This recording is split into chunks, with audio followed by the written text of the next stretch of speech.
La siguiente es una producción de JH Televisión.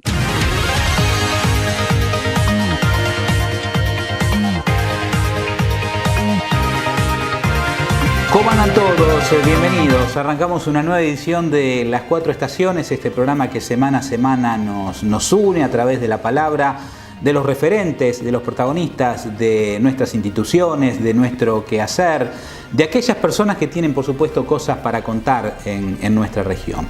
Y hoy, tal cual lo habíamos prometido la semana pasada, recuerden ustedes, vamos a estar abordando la segunda parte del tema del autismo a través de esta conferencia que dictó el licenciado Ramiro Mitre. Él es licenciado en neurociencias, ¿sí? Viene trabajando con chicos autistas desde hace ya bastante tiempo. Forma parte del grupo de cultura de la neurodiversidad de la Universidad Nacional de Rosario. Y como decíamos, estuvo dando una charla referido al autismo y cómo abordarlo. La semana pasada estuvimos con la primera parte. Y el programa del día de hoy, por supuesto, lo vamos a compartir con la segunda parte. Así que les proponemos compartir con todos ustedes, disfrutar de esta nueva edición de Las Cuatro Estaciones. Y tal cual lo habíamos prometido en la presentación, vamos a comenzar a desandar una vez más en esta segunda parte la charla de Ramiro Mitre referida al autismo en esta conferencia que dio en la Ciudad de Las Rosas. El ejercicio de empatía tiene que ser nuestro y tenemos que modificar nosotros el chip interno para poder después modificar el comportamiento o tratar de lograr la adaptación de la mejor manera posible. Irritarse con cambios, si los chicos van todo el tiempo por la misma vereda y un día nos cambiamos de vereda, eso puede desatar un berrinche terrible y tiene que ver con la ansiedad que genera el no saber lo que va a pasar. Intereses obsesivos o convulsiones. Los intereses obsesivos a mí es una de las cosas que más me gusta del autismo y aprendo tanto de mis pacientes y de los chicos que conozco. Una vez evalué a un gordito de 6 años cuyo interés restringido eran las plataformas petrolíferas. Submarinas además. Y el enano tenía 6 años y sabía de geografía lo que le preguntes, porque como había estudiado dónde estaba cada una de las plataformas petrolíferas submarinas, tenía idea de todos los países, de todos los mares, de todos los océanos, con 6 años. Uno puede decir, con 6 años tener que estar mirando los dibujitos jugando a la Play. Sin embargo, ese era su interés. Si yo lo limito o lo obligo a jugar a la Play o salir a jugar a la vereda solamente porque eso es lo que hace la mayoría, estoy evitando un futuro genio o a lo mejor una persona que puede llegar a desarrollar un combustible solamente porque ese es su interés. Grandes genios de la historia, Einstein, Mozart, Beethoven, James McCarthy, gracias a quien tenemos internet, fueron personas que pensaron fuera de la caja, como se dice, y gracias a quienes tenemos herramientas sin las cuales no podríamos vivir. ¿Podrían vivir sin electricidad? Edison. ¿Podrían vivir sin internet?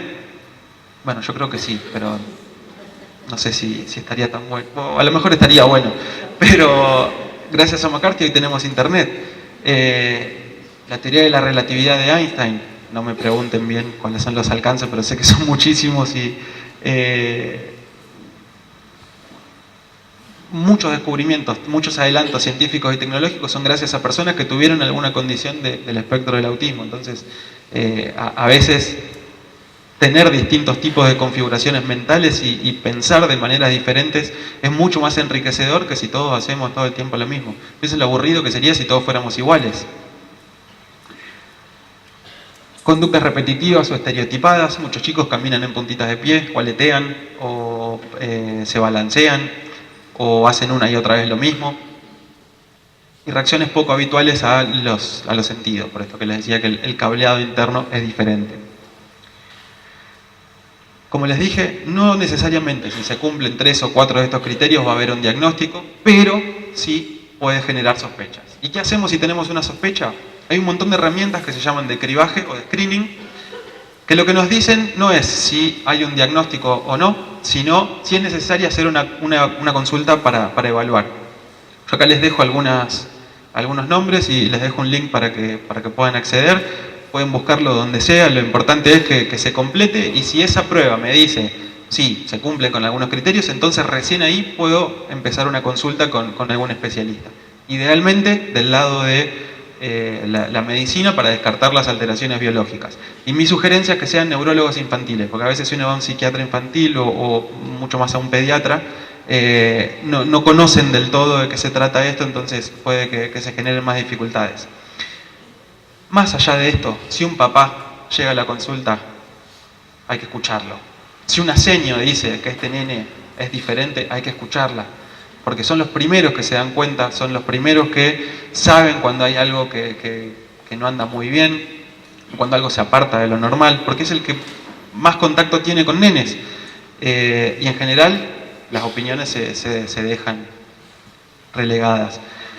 He escuchado a un montón de profesionales decir, no, lo que pasa es que la seño no tiene ganas. No, no es que no tiene ganas. Si la seño te está diciendo que pasan cosas dentro del salón, dale bola a la seño porque es la que más sabe, porque está en contacto permanente con otros nenes y es la que puede evaluar el comportamiento diferente. Si un papá te dice que algo le pasa, no tiene ganas de que su hijo no esté bien.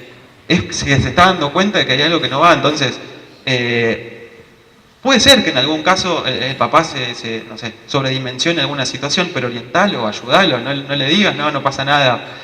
O peor, como dicen muchos pediatras, ya va a hablar, dale tiempo, los nenes son más lentos. No, hay hitos esperables, y esos hitos no se cumplen, ¿qué vamos a esperar? En el mejor de los casos hacemos una consulta y no pasó nada, y era solamente un retraso temporal, y buenísimo, después se mejora solo, pero si no, intervenir de manera temprana va a marcar la diferencia en la calidad de vida de esa persona. Me encanta esta frase de Michel Foucault, dice que un pez vive en el agua sin darse cuenta que está viviendo en el agua, y que muchas veces a nosotros nos pasa lo mismo, naturalizamos conductas o naturalizamos maneras de comportarnos simplemente porque son las que vivimos cotidianamente. Entonces, no sé, si yo, no acá adentro, pero si salgo y me prendo un cigarrillo, nadie me va a mirar raro porque es una conducta que se espera. Ahora, si yo me pongo a caminar en puntitas de pie o a aletear, seguramente van a empezar a pensar, uy, ¿qué le pasa a este? ¿Cuál es la diferencia? ¿Cuál es la diferencia? El cigarrillo está socialmente aceptado y encima es algo súper nocivo para la salud. Ahora, si yo me pongo a aletear, no, mirá lo que está haciendo. Yo estoy moviendo las manos en este momento. Nadie piensa nada raro de que yo mueva las manos. Sí, podrán decir, oh, las mueve mucho, las mueve poco, pero nadie va a decir, no, uy, qué mal, ¿cómo va a estar moviendo las manos? Ahora, si yo me pongo a hacer así con los dedos, seguramente me van a mirar mal. Solamente porque se aparta de lo normal. Entonces ahí es donde tenemos que cambiar el chip. ¿Qué me molesta que el nene está aleteando? Si lo necesita, si lo ayuda a regularse, si lo hace feliz y no le hace mal a nadie, ¿cuál es el problema de que aletee? Dejalo que aletee tranquilo. Distinto es si le está dando una trompada a otra persona, que no es el caso del autismo. Generalmente en el autismo, al no haber intenciones o al no haber lectura de intenciones, estas cosas no suceden. Si un chico le pega a otro, generalmente va a ser para comunicar algo o porque algo le está pasando, pero no porque tenga una intención de hacer daño. Y entonces es pensarlo un poco como una manera distinta, como otra posibilidad, ni mejor ni peor, diferente. Hubo dos grandes hitos en mi carrera, al menos. Yo trabajo en autismo desde hace más de 10 años y cuando me empecé a formar era cambiar todos estos comportamientos porque el paradigma era más normalizador. Todos los chicos tienen que tener el mismo desarrollo y lo que se aparta de eso hay que corregirlo y llevarlo a lo normal. Uno fue cuando leí por primera vez el término cultura del autismo. Y además tuve la posibilidad de formarme con uno de los creadores de este término en Inglaterra, que fue uno de los picos máximos de... Soy super nerd, me encanta leer y estudiar, entonces fue como ver, no sé, a Julia Roberts, pero del autismo. Bueno, y Gary Mesibov es una de las personas que plantea al autismo como una cultura, como una manera diferente, y así como está, no sé, la cultura del hip hop, en donde todos hacen beatbox o cantan o hacen rap y se visten de manera particular, las personas con autismo también comparten determinadas características que los hacen específicos o compartir determinados rasgos. Y otro de los hitos fue cuando cuando leí por primera vez en Panacea la palabra condición, como algo que no era negativo por primera vez. Habitualmente el término implica un trastorno. El trastorno ya de por sí tiene una connotación negativa. Y generalmente autismo tiene una connotación negativa. Y yo veía en el día a día que esto no era tan así. Si bien causa dificultades, no era por una cuestión propia de la persona, sino por su configuración. Y la palabra condición me encantó, porque entonces venía a dar una respuesta diferente y encararlo más desde lo positivo. Yo me considero una persona optimista por naturaleza, entonces esto me encantaba. Y cuando vos tenías que dar un diagnóstico, a mí mi supervisora me había enseñado a no tomar más de 2 pacientes a la semana para comunicar un diagnóstico, porque es una situación que te carga de mucha energía, y es mucha energía negativa, y es súper difícil tener que afrontar la situación de comunicarle a un papá que su hijo tiene autismo, porque le estás arruinando su vida. Entonces, claro, con ese pensamiento, lógicamente te va a cargar de energía negativa. Ahora, pensarlo así como una cosa diferente, como una oportunidad para empezar a modificar la situación, para empezar a pensar en cómo podemos ayudar a esa persona, te para desde otro lugar. Y al pararte desde otro lugar, podés pensarlo mejor, podés dar esperanza. No deja de ser una cosa mala. Uno deja de decirle al papá, qué macana, che, lo que te pasa. Y empieza a decir, sí, te pasa esto, pero bueno, también está esto, y podemos hacer esto, y esto, y estamos juntos, y yo te puedo asesorar porque conozco un poco más, pero la idea es que vos te hagas experto, no experto en autismo, experto en lo que necesita tu hijo y en darle los cuidados, que creo que es en última instancia lo que todo papá busca para su hijo. Y cuando empezamos a conocer las características que tiene el autismo, empezamos a cambiar nuestra forma de comportarnos en pequeñas cosas. Y esas pequeñas cosas son las que después hacen la diferencia. Empezamos a entender, por ejemplo, que las conexiones entre neuronas son diferentes a las nuestras. El cerebro es igual estructuralmente, tiene los mismos componentes. Lo que cambia es la manera en que está cableado, cómo una neurona llega a otra y cómo se generan estas redes entre las neuronas. La información tarda más en llegar de una a otra, por lo tanto necesitan tiempos de espera mayores. Si yo a un nene le doy una consigna, no me va a responder a la misma velocidad que un nene sin autismo o con un desarrollo típico. Por otro lado, el acceso va a ser inconsistente. En algún momento le voy a preguntar y me va a responder, y en otro momento le voy a hacer la misma pregunta y quizás no me responde, o me responde otra cosa. Y esto tiene que ver con que las sinapsis van cambiando y no siempre se producen igual. Si yo aprendo a entender, o mejor dicho, si yo entiendo que la persona con autismo tiene un aprendizaje visual, voy a tratar de utilizar imágenes, porque sé que va a ser el mejor recurso para que pueda comprenderlo. O voy a tratar de ser literal en lo que digo. Una palabra puede tener muchos significados. Una imagen tiene solamente uno. Entonces ahí es donde está una de las dificultades de las personas con autismo. Si yo sé que el chico piensa de manera literal, voy a tratar de no usar muchas metáforas o de no hacerle muchos chistes, porque no se va a sentir bien. Una vez una terapeuta le dice al nene, intentó ser cariñosa y decirle algo lindo y le terminó haciendo mal. Nico tiene unos hermosos ojos azules, y esta terapeuta se le acerca y le dice, ay, tenés unos ojos tan lindos que me los voy a llevar a mi casa. Y el nene se largó a llorar y se tapó, no, los ojos no.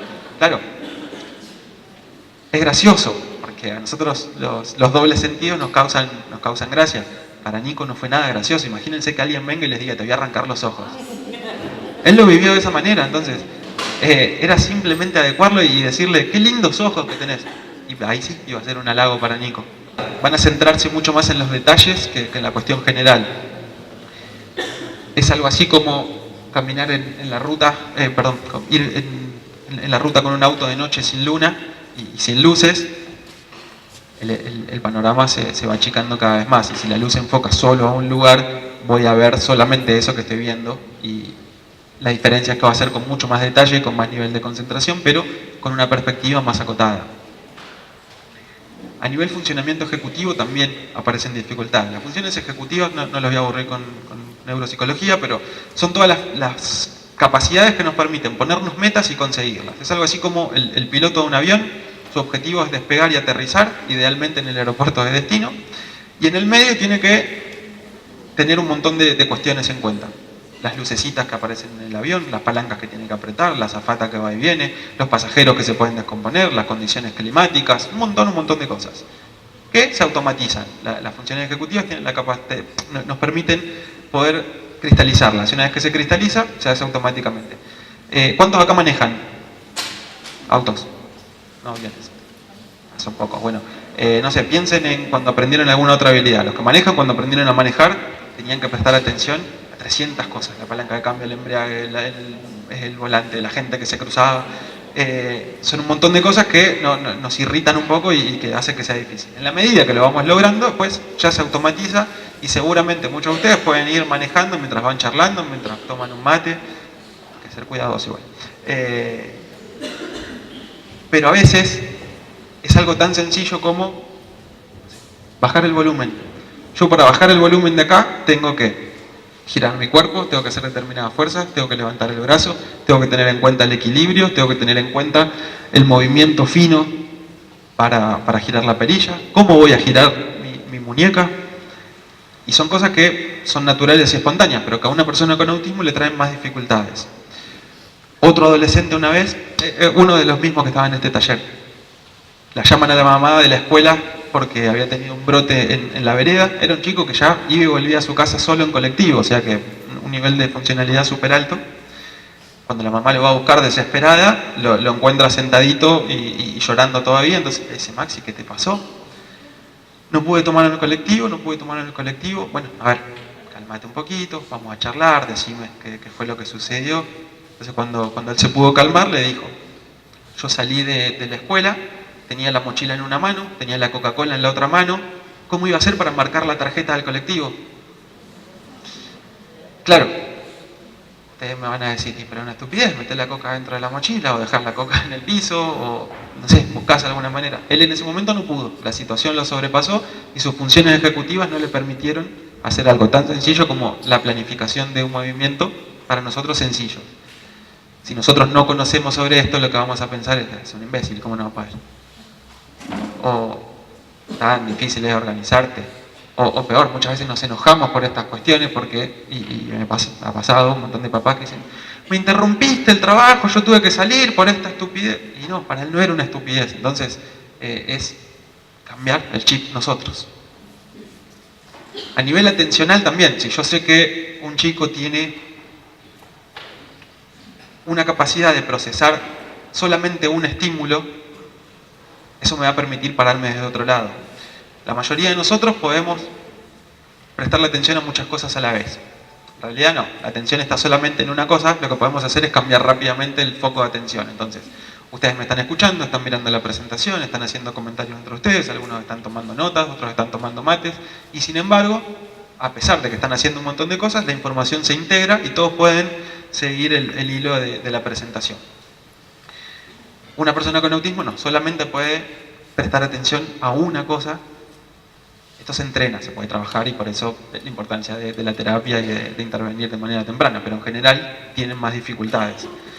Y así como se van a centrar en un solo estímulo, lo van a procesar de una manera en que nosotros jamás podríamos. Tenía un paciente una vez de un pueblo cercano a Rosario, con muchas limitaciones sociales, un chico que prácticamente no salía de la casa, a duras penas había terminado séptimo grado y el secundario fue muy difícil, a pesar de que tenía un nivel intelectual súper alto, pero a nivel conductual muchas limitaciones. Sin embargo, era fanático de un videojuego, uno de sus intereses restringidos eran los juegos electrónicos, y descubrió un fallo, un glitch, me decía él, que ahí entendí que era un fallo de computadoras, en una pantalla determinada. Entonces lo que hizo fue mandarle un mail, en perfecto inglés además, a la fábrica que desarrolla el juego en Estados Unidos.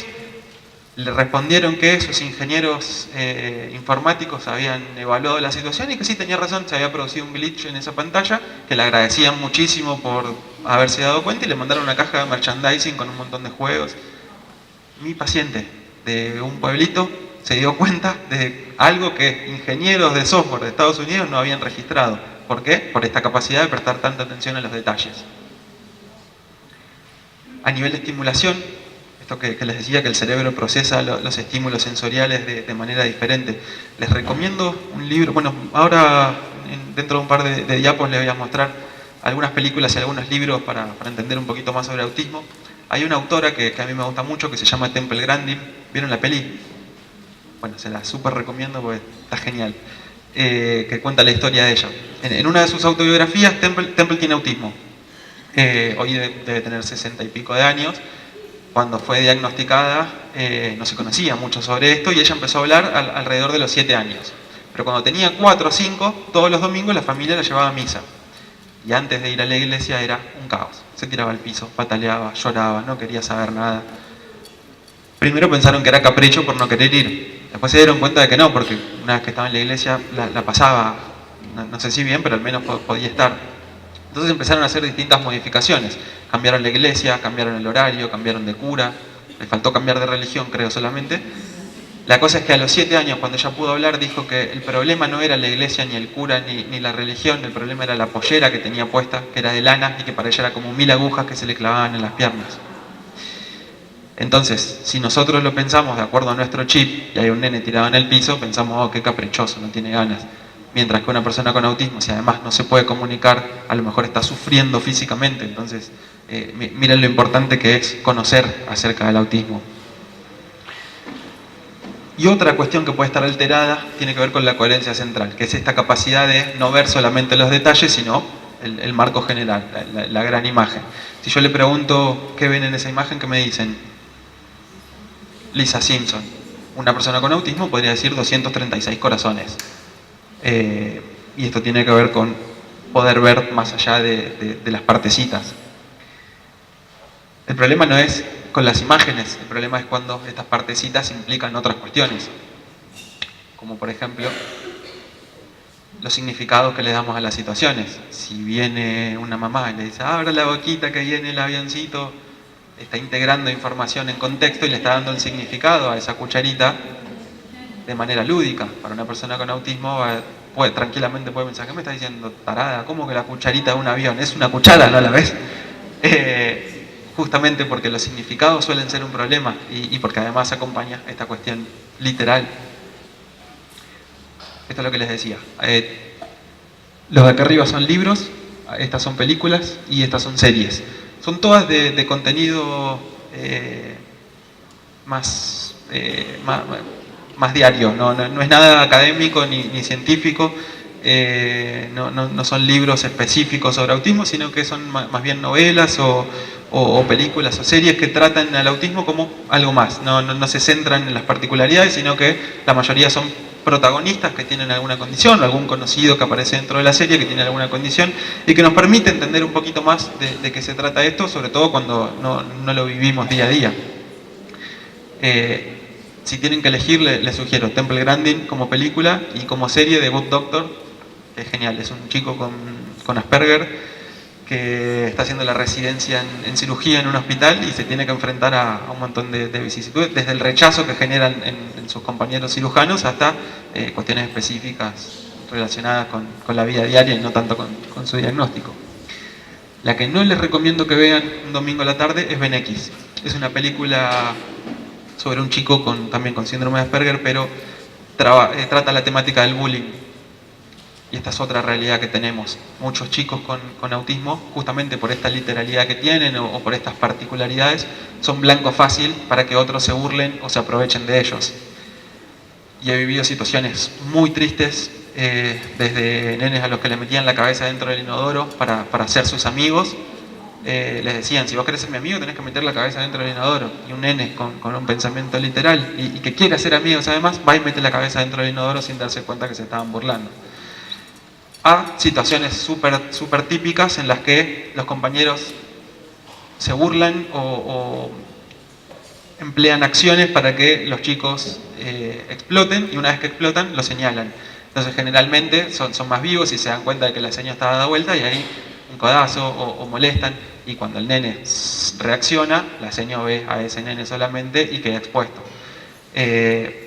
Para eso lo mejor que hay es hablar a las claras y comunicar el diagnóstico. Nadie se anima a meterse con el diferente. Entonces, si yo comunico que tengo una condición que me hace diferente, vos tenés que ser muy malo para meterte conmigo.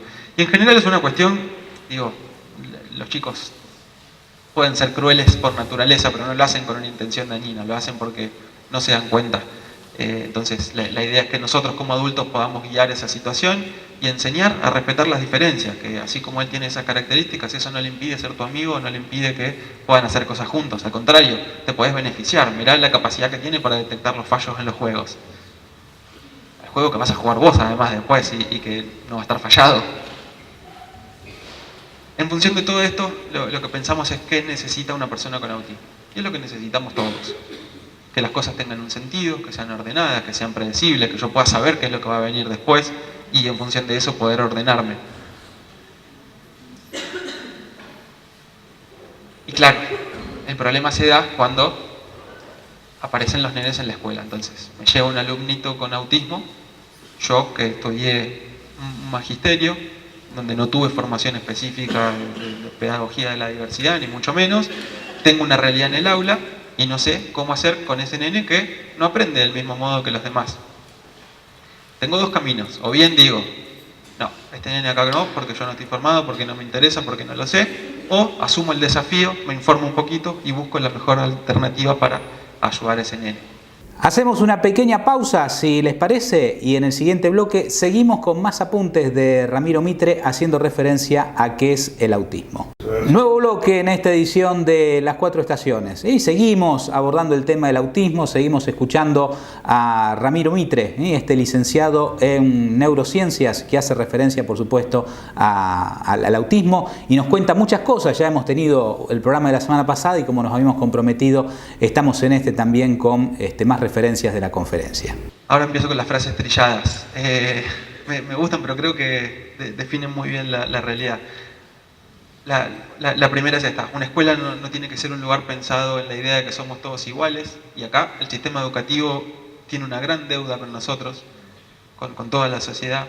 El otro día, Dante, el jueves pasado, Dante, el de pelito largo que arreglaba los lavarropas, vino muy enojado, está en segundo año del secundario ahora, y vino muy enojado porque la mamá lo había retado porque no se está poniendo las pilas con el estudio.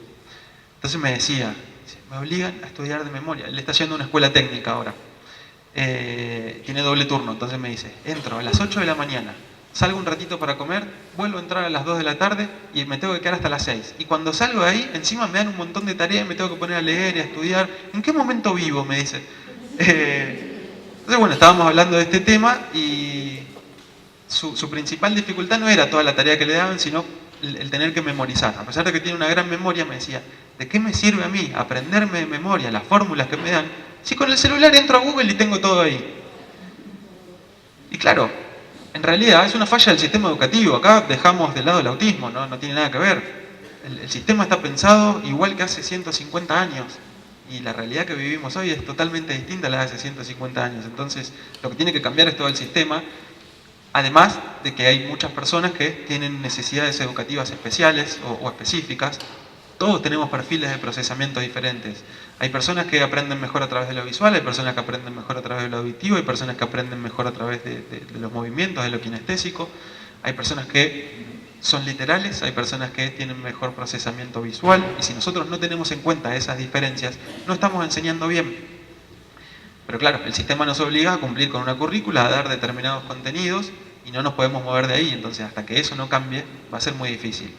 Pero si nos quedamos en la queja solamente, no solucionamos nada. Entonces, otra viñeta que me gusta mucho, pero haciendo alusión a esto de que el sistema está pensado para todos del mismo modo. Dice, Luis es demasiado vivaracho, Ana es desordenada, Pedro es abúlico, Alex es disminuido, Carlos tiene carácter, Lucía es demasiado tímida, Claudia es maleducada y solo Javier es normal. Firmado la maestra. Claro, solo Javier es normal porque es el único que cumple y que me escucha y que hace la tarea cuando yo le digo. Todo el resto, ¿qué pasa? Y yo no puedo enseñar solo para uno, por más que me gustaría porque me hace el trabajo más agradable. Los docentes, ¿por qué eligieron la docencia? Si fue por motivos económicos, le pifiaron feo.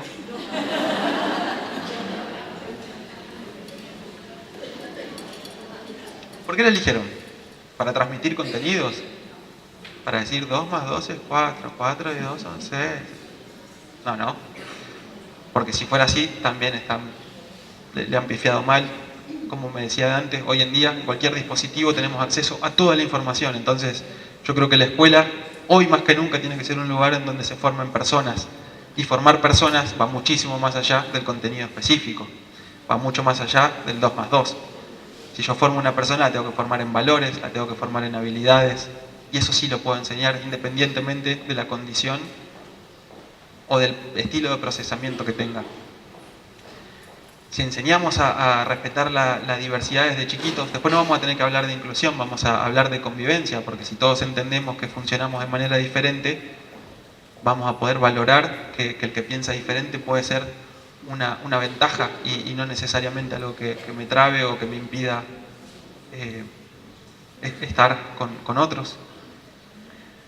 Pero más que a los niños, pues los niños son esponjas. Los nenes entienden desde el momento cero qué es estar con otros. Sí, se lo enseñamos. El tema son los adultos. Hace nada circuló en las redes sociales y en algunos noticieros, no sé si lo vieron, el mensaje que le mandó una mamá a otra mamá, un nene con autismo, en el que le decía: saca a tu hijo de la escuela porque atrasa al mío. Pobre mamá que no está entendiendo que no es que atrasa. A ver, ¿qué atrasa? El contenido. El día de mañana a nadie le va a servir resolver ecuaciones cuadráticas si no sos buena persona y si no tenés las habilidades necesarias para poder vivir en sociedad, convivir. Entonces, si queremos lograr una inclusión exitosa, en autismo no hay recetas mágicas, pero esta creo que es una. No es mágica, implica solamente un poquito de voluntad y seguir con algunos pasos sencillos. Fundamentalmente, afecto, paciencia y respeto. Pero esto no porque tratemos con autismo, porque estamos tratando con personas y se supone que tiene que ser un denominador común en cualquier relación social que tengamos. Sí, el conocimiento de características individuales. Yo estoy seguro de que a partir de ahora muchos de ustedes van a mirar con otros ojos a sus alumnitos con autismo porque entendieron cosas que quizás no sabían. Y al conocer estas características individuales, yo puedo pensar en cuál es la mejor manera de comportarme con esa persona. Si yo sé que este nene tiene más procesamiento visual, voy a utilizar más imágenes.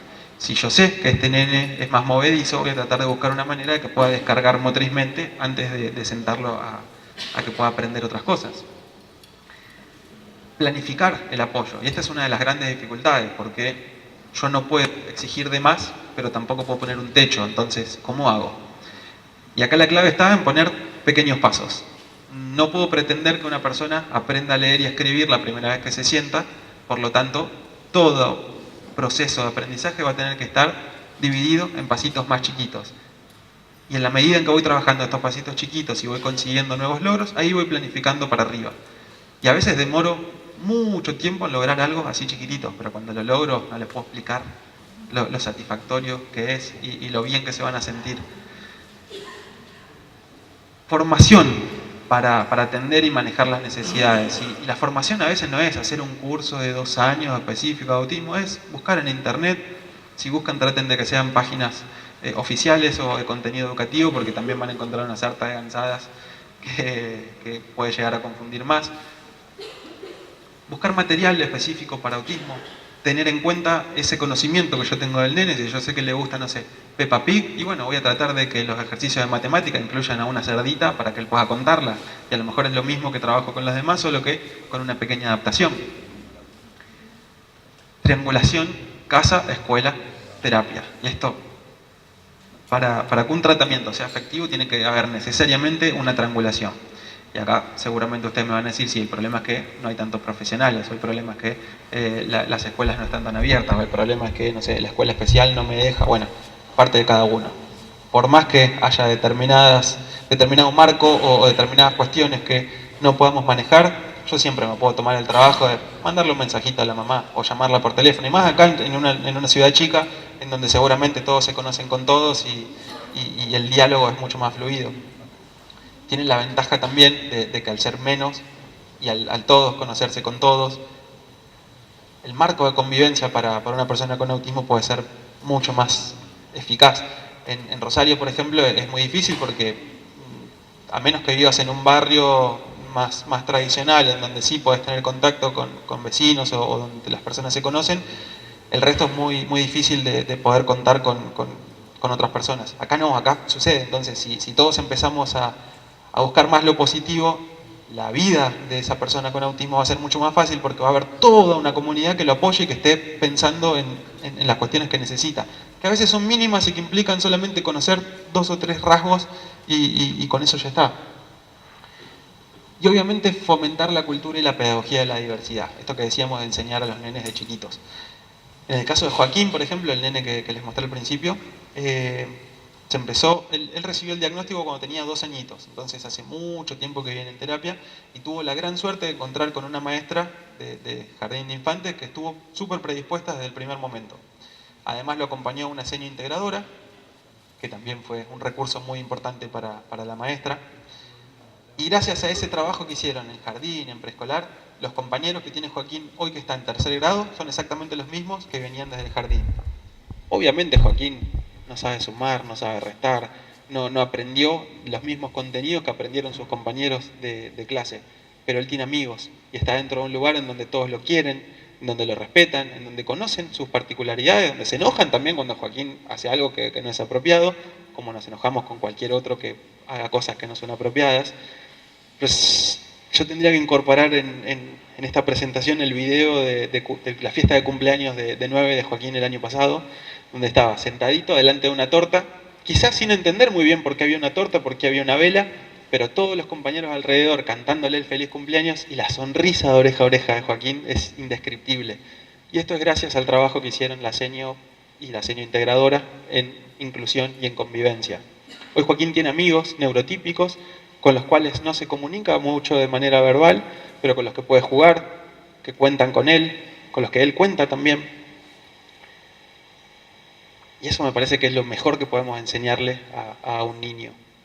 No solamente a Joaquín, que aprendió a tener amigos, al resto, que aprendió a vivir en diversidad, aprendió que el autismo es eso, que si el día de mañana tiene un hijo con autismo, tiene un sobrino con autismo, conoce a alguien con autismo, lo va a tomar como algo natural porque ya lo vivió y porque sabe que no es terrible.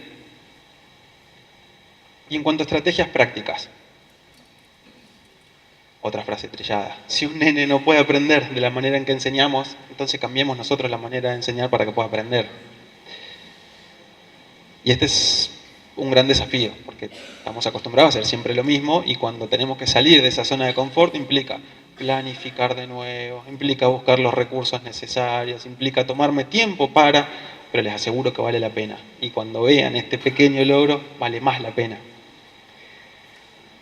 Les voy a dar 3 grandes consejos. Uno tiene que ver con la regulación conductual, cómo hacemos para que el nene esté tranquilo y predispuesto dentro de la sala. Fundamentalmente crear estructura. La estructura ordena, ayuda, y más a las personas con autismo que ya de por sí tienen una estructura más marcada de base. La estructura tiene que ver con sentarnos siempre en el mismo lugar, con hacer siempre las mismas cosas, no sé, llegamos y hacemos una ronda de cuentos, después una ronda de canción y después jugamos, o tenemos la clase de matemáticas, después la de lengua, después la de inglés, y que siempre se respete eso. Y si está anticipado, muchísimo mejor. La anticipación tiene que ver con usar pequeñas imágenes para aclarar, si el nene no es verbal, por ejemplo, qué va a pasar primero, qué va a pasar después y qué va a pasar último.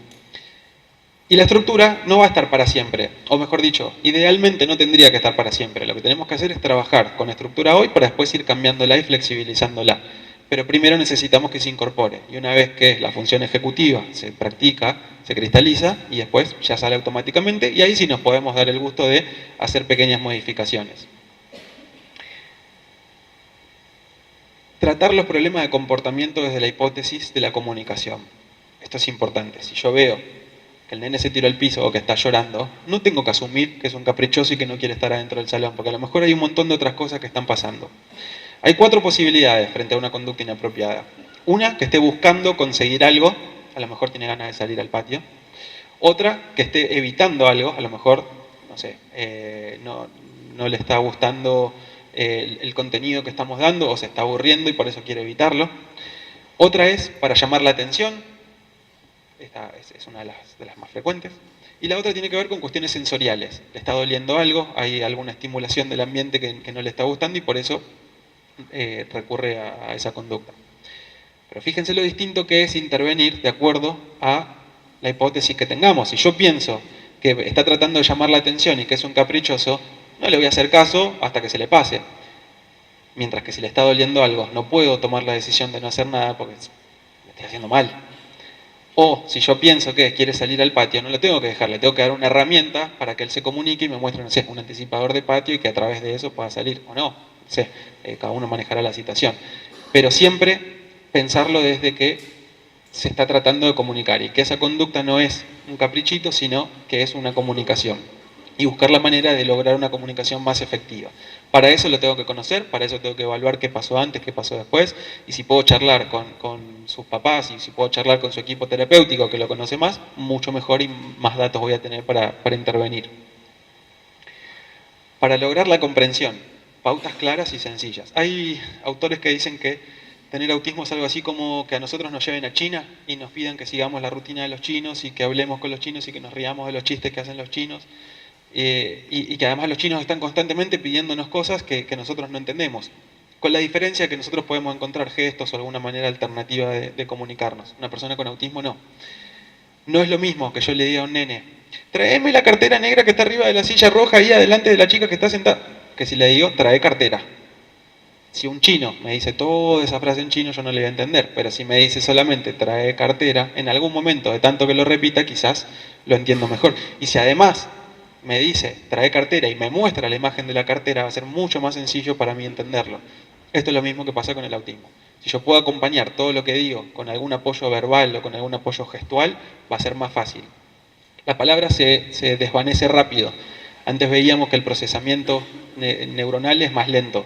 Si yo digo cartera, la palabra desapareció. Y si la persona con autismo no llegó a procesarla, le desapareció la información. Mientras que si le muestro la imagen, además de que es su estilo de procesamiento por excelencia, queda ahí y va a ser más fácil recuperar esa información. Cerramos este nuevo bloque, todavía nos queda un poquitito más para compartir de todos ustedes de Ramiro Mitre. Ya volvemos, en un par de minutos seguimos con él. Y estamos en este último bloque, ya hemos tenido toda la semana pasada y todo el programa el día de hoy, la verdad que es un tema muy interesante, que es el autismo y cómo abordarlo, así que les proponemos las últimas consideraciones de esta conferencia. Para la expresión, lo mismo, conocer el lenguaje que utiliza. Muchos chicos se comunican de manera verbal, algunos a través de oraciones, así como yo estoy hablando en este momento, otros a través de palabritas sueltas, otros no tienen lenguaje verbal y utilizan imágenes o algún otro dispositivo. Hay chicos que tienen carpetas de comunicación, son como cuadernitos que tienen distintas imágenes y pueden ir armando frases. Hay otros chicos que utilizan un lenguaje bimodal o a través de señas o de gestos. Hay otros chicos que utilizan tablets o celulares con aplicaciones. Es importante que nosotros conozcamos cuál es ese lenguaje para poder entender. Una vez me peleé con la directora de una escuela porque se había encaprichado en que en esa escuela no permitían el uso de imágenes. Porque si los demás no utilizaban imágenes, ¿por qué él sí? No le dije todo lo que se me vino a la cabeza en ese momento, pude poner el filtro, entonces mi intervención fue, si viene un nene con hipoacusia, que se maneja a través de un lenguaje de señas, vos le vas a decir, no, acá los gestos no, porque el resto de los chicos no se maneja con gestos. Y ahí me miró, bueno, acá es lo mismo, esta es la manera en que él se comunica, le estás limitando la comunicación si no lo dejas utilizar imágenes. Por suerte después lo entendió y cuando empezó a ver los resultados, hasta ella misma se enganchó. Aprender el vocabulario también. Hay chicos que utilizan comunicación aumentativa y que empiezan con pequeñas cositas, porque también la utilización de imágenes no se da un día para el otro y no es que los chicos aprenden a comunicarse a través de imágenes de manera fácil, sino que esto hay que planificarlo y es a través de pequeñas intervenciones. Entonces, conocer en qué estadio se está de esa comunicación también nos va a ayudar a poder intervenir. Desde la organización física, para lograr estructura. Estos son ejemplos de algunas aulas.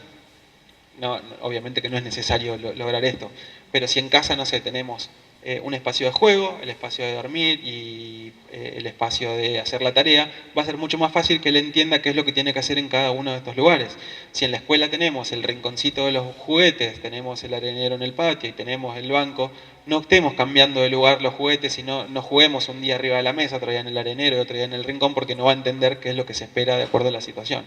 La intervención con respecto a la estructura tiene que ver con planificar estas pequeñas cosas. Y si además podemos poner colores o elementos visuales que ayuden a determinarlo, muchísimo mejor. Limitar el foco. No es lo mismo dar 25 cuentas que dar solamente 5. 25 cuentas a lo mejor abruman visualmente, sensorialmente a una persona. Si le damos de a 5 en 5, va a terminar resolviendo lo mismo, pero sin estresarse y sin que le cause mayores dificultades.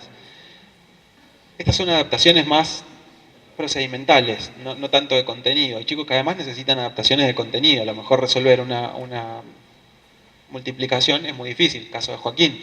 Joaquín cuenta con números concretos, entonces necesita herramientas específicas que lo ayuden a contar, pero lo puede hacer igual. El punto está en descubrir de qué manera lo puede hacer. Pictogramas, esto que les decía de las imágenes. Los pictogramas son representaciones simbólicas de determinadas acciones o determinadas palabras o determinados adjetivos o lo que se nos ocurra. Por ejemplo, ¿esta qué piensan que significa? La de acá arriba. La pelota. ¿Qué puede significar? Gimnasia, jugar, pelota en sí misma. No importa el significado que le demos, lo importante es que todos manejemos lo mismo.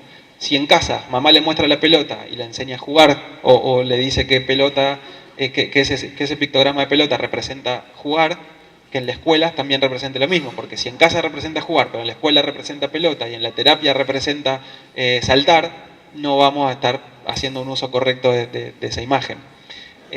Y los pictogramas no necesariamente tienen que ser estos, puede ser cualquier cosa, es cualquier representación simbólica que permita darle un significado a otra palabra. Sí, lo importante es que se repita y que sea siempre lo mismo. Entonces, cuanto más se practique, más fácil va a ser para ese chico entenderlo. Un ejemplo de armado de frases con pictogramas.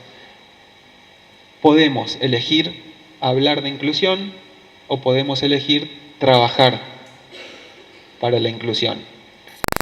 Muchos chicos tienen, además del pictograma, la palabra abajo. Y eso está buenísimo porque entonces nos ayuda a nosotros a traducir. Entonces, si yo le pongo a este pictograma el nosotros, a este elegir, a este hablar y a esta inclusión, no es necesario que ustedes sepan cuál es el significado de cada uno porque ya lo tiene el pictograma abajo y entonces nos podemos comunicar más fácil. Y además le estamos enseñando también procesos de lectura global.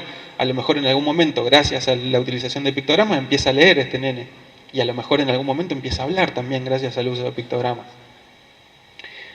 Otro buen recurso son las agendas diarias. Las agendas ayudan a limitar el tiempo, ayudan a entender qué es lo que va a pasar primero, qué es lo que viene después.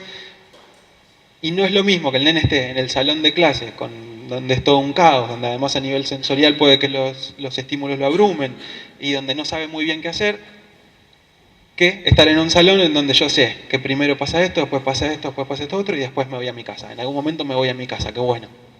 Y en la medida que la seño va tachando o va dando vueltas a esos anticipadores, yo sé que cada vez falta menos y que me falta un poquito menos y que me falta un poquito menos y que bueno, en algún momento me voy.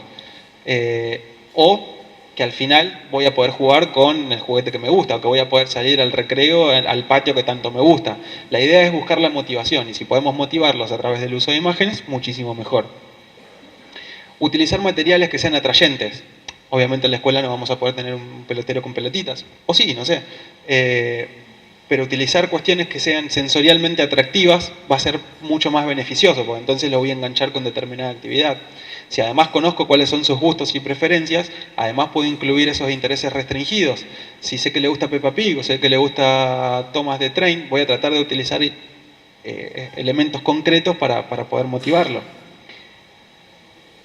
Circuitos motrices, esto si hay profe de educación física, ayuda muchísimo tener información visual en el piso. Entonces, si yo sé que tengo que saltar los conitos y que tengo que pasar a través de el aro o que tengo que subir o bajar de la silla, puedo armar una rutina que me permita trabajar no solamente con la actividad física, sino también con la función ejecutiva. La planificación, los movimientos y todo esto ayuda. Y por otro lado también la descarga motriz. Cuanto más ejercicio hacemos, eso después nos ayuda a relajar un poco más y a estar más tranquilos adentro del salón.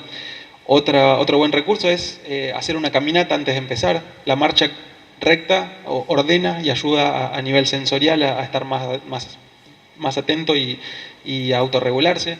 Correr también ayuda a descargar energía y si yo hago que un chico corra una vuelta alrededor del salón, por ejemplo, después cuando entre a lo mejor puede relajar un poco más. Pero para eso necesito conocer el perfil de procesamiento sensorial también. Entonces ven lo importante que es hablar con el papá y con los profesionales para poder pensar juntos las estrategias.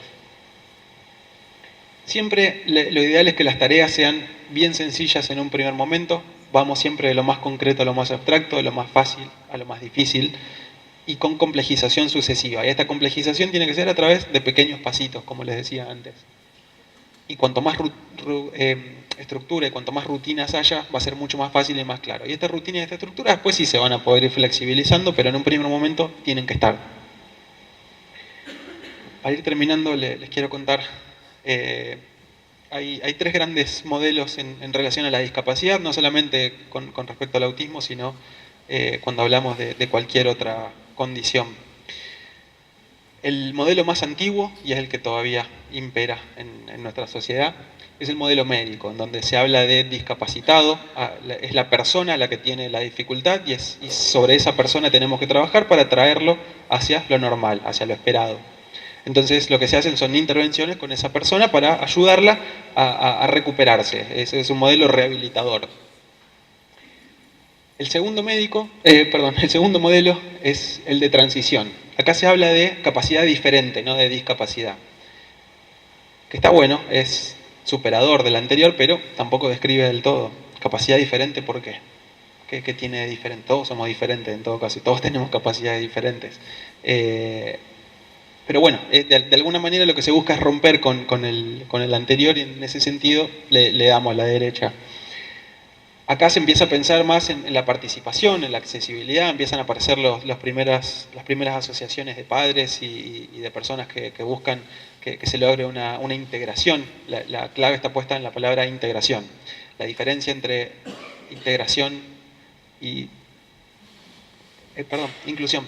La diferencia entre la integración y la inclusión es que en la integración yo busco que algo entre. ¿Sí? Si pensamos, no sé, cuando cocinamos, por ejemplo, integrar la masa es poner un ingrediente y como que implica cierta fuerza, como que es algo no muy natural. En la inclusión sí, pero si hablamos de inclusión es porque todavía hay alguien que está excluido, y si hay alguien que está excluido, entonces tampoco está tan bueno.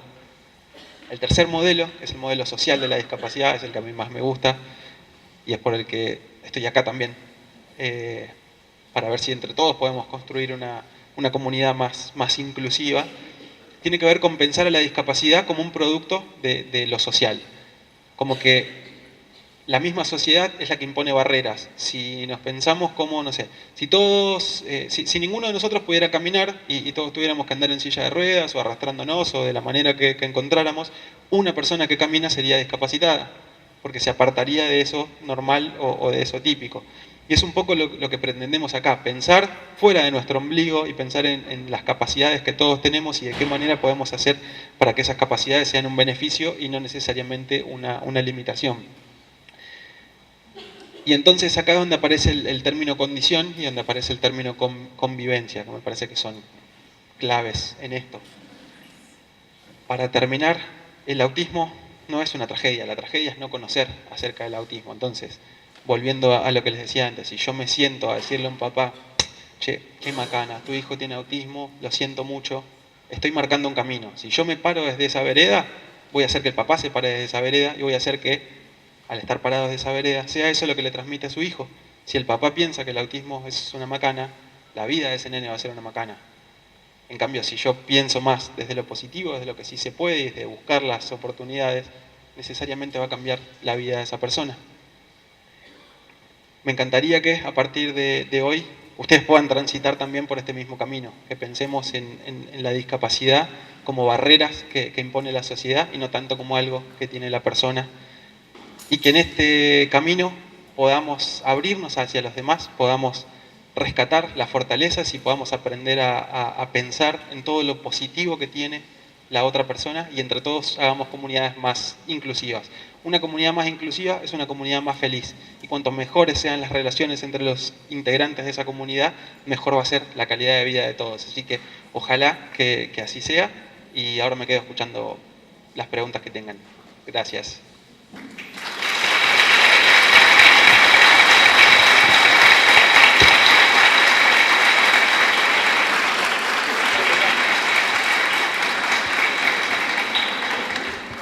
Ahí les dejo mi contacto, si alguien quiere escribirme en algún momento o visitar nuestra página web. Y en ese link van a poder encontrar la presentación de hoy.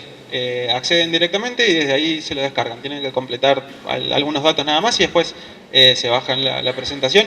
Compártanla con todas las personas que quieran. Cuanto más puedan difundir acerca de esto, muchísimo mejor, y entre todos vamos a ayudar a cambiar la vida de otras personas. Así que, porfa, difundan y compartan. El conocimiento no es mío, es de todos.